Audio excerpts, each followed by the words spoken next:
તો આજે હું તમારી સાથે શેર કરવા જઈ રહી છું નાની નાની ભૂખ માટે ખૂબ જ ઝડપથી રેડી થઈ જાય તેવો બ્રેડનો એક નવો નાસ્તો, જેને તમે ગાર્લિક બ્રેડ પોકેટ્સ પણ કહી શકો છો અથવા તો પિઝા પોકેટ્સ પણ કહી શકો છો. તો ચાલો આપણે શરૂઆત કરીએ ગાર્લિક બ્રેડ પોકેટ્સ બનાવવાનું.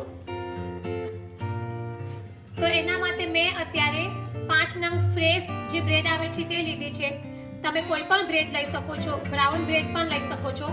ત્યાર પછી મેં અમૂલનું બટર લીધું છે. ત્યાર પછી કેપ્સિકમ છે જેનું સમારી લીધું છે, ઓનિયન છે જેનો સમારેલો છે, બોઇલ મકાઈ લીધી છે.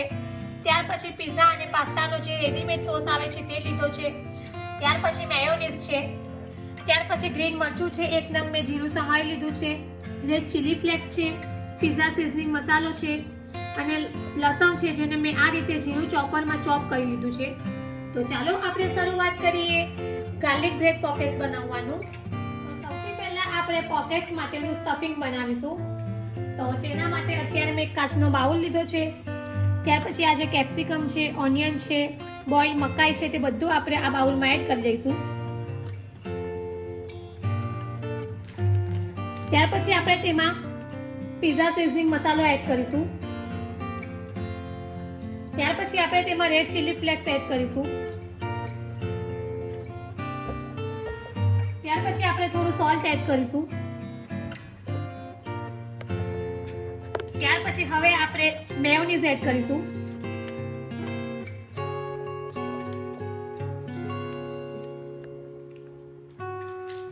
ત્યાર પછી આપણે પિઝા સોસ એડ કરીશું.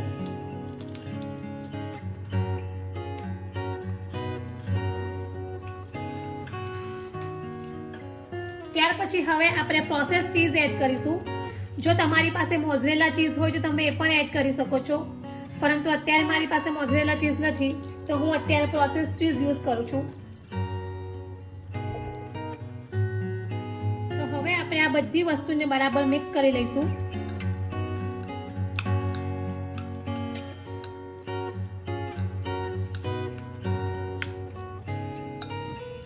તો આપણું પોકેટ્સ માટેનું જે સ્ટફિંગ છે તે રેડી છે. ત્યાર પછી હવે આપણે બ્રેડ પર સ્પ્રેડ કરવા માટેનું ગાર્લિક બટર બનાવીશું. તો તેના માટે અત્યારે આપણે 2 ચમચી બટર લઈશું. મેં થોડું રૂમ ટેમ્પરેચર વાળું જ બટર લીધું છે. ત્યાર પછી આપણે એમાં 1 ચમચી જે ચોપ કરેલું લસણ છે તે એડ કરીશું. ત્યાર પછી આપણે ગ્રીન મરચા એડ કરીશું. ત્યાર પછી રેડ ચીલી ફ્લેક્સ એડ કરીશું. ત્યાર પછી હવે આપણે પિઝા સિઝનિંગ મસાલો એડ કરીશું.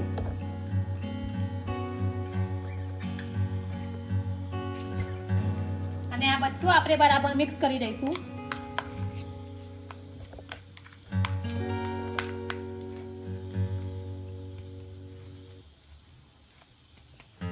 ત્યાર પછી હવે આપણે કોથમીર એડ કરીશું.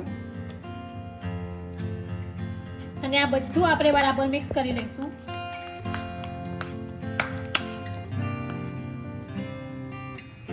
તો આપણે જે બ્રેડ ઉપર સ્પ્રેડ કરવાનું છે તે ગાર્લિક બટર રેડી છે. ત્યાર પછી હવે આપણે આગળની પ્રોસેસ કરીશું. તો આપણે પોકેટ બનાવવા માટે જે બ્રેડ છે એને આપણે ચોંટાડવા પડશે.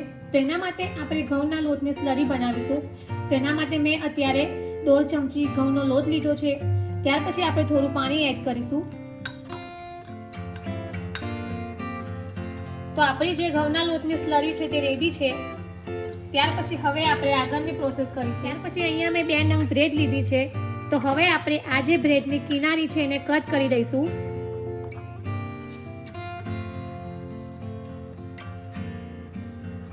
તો આ રીતે મેં બધી જ બ્રેડની કિનારી કાઢીને એને કટ કરી લીધી છે.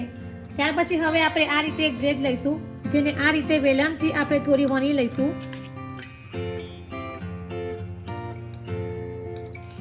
તો બીજી બધી બ્રેડને પણ આપણે આ જ રીતે વણી લઈશું. ત્યાર પછી હવે આપણે જે સ્ટફિંગ બનાવ્યું છે તે 1 ચમચી લઈશું.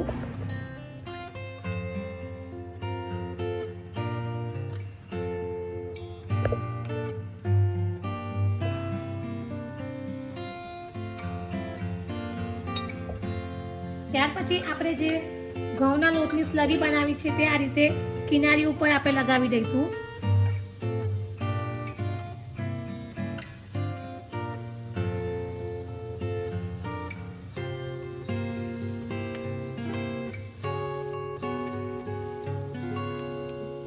અને હવે બ્રેડને આપણે આ રીતે બંધ કરી દઈશું.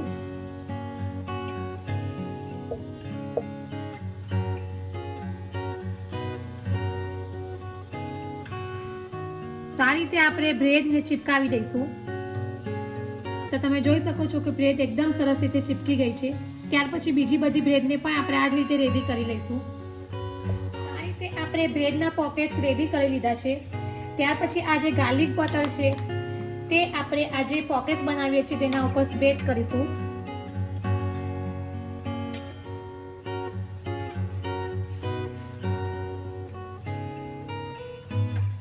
તો આપણે બંને બાજુ આગળ પાછળ બંને બાજુ સ્પ્રેડ કરવાનું છે. તો આ રીતે મેં જે પોકેટ્સ બનાવ્યા છે એને બંને બાજુ આ રીતે ગાર્લિક બટરથી સ્પ્રેડ કરી લીધા છે. પછી હવે અહીંયા મેં નોનસ્ટિક પેન લીધો છે જેમાં આપણે એને સેલો ફ્રાય કરીશું. તો બીજા બધા પોકેટ્સને પણ આપણે આ જ રીતે મૂકી દઈશું. તો હવે આપણે ઢાંકણ ઢાંકીને સ્લો ગેસની ફ્લેમ પર જ 2 થી 3 મિનિટ માટે એને બરાબર શેકી લઈશું.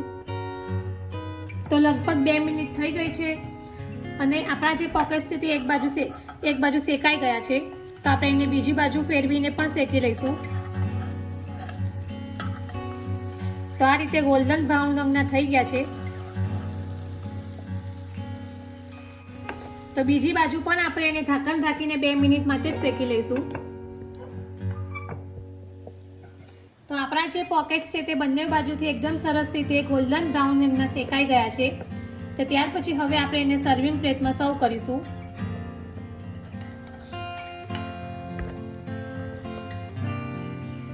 તો રેડી છે આપણા બાળકોને જોતા જ ખાવાનું મન થઈ જાય તેવા ગાર્લિક બ્રેડ પોકેટ્સ. તો ફ્રેન્ડ્સ, તમે પિઝા કે બર્ગર કે ગાર્લિક બ્રેડ તો ઘણી બધી ખાધી હશે, પણ જો આ રીતે બ્રેડનો નવો નાસ્તો ક્યારેય ટ્રાય ના કર્યો હોય તો એકવાર જરૂરથી ટ્રાય કરજો. અને તમે આ નાસ્તો બનાવીને બાળકોને લંચ બોક્સમાં પણ આપી શકો છો. તો જો ફ્રેન્ડ્સ તમને મારી આ ગાર્લિક બ્રેડ પોકેટ્સની રેસીપી પસંદ આવી હોય તો મારી ચેનલને લાઈક અને શેર જરૂરથી કરજો. અને આવી જ બીજી નવી રેસીપીઓ જાણવા માટે મારી ચેનલને સબસ્ક્રાઇબ કરવાનું ભૂલતા નહીં. તો ફરી પાછા આવા જ નવા વિડીયો સાથે મળીશું. ત્યાં સુધી bye bye and thank you for watching my video.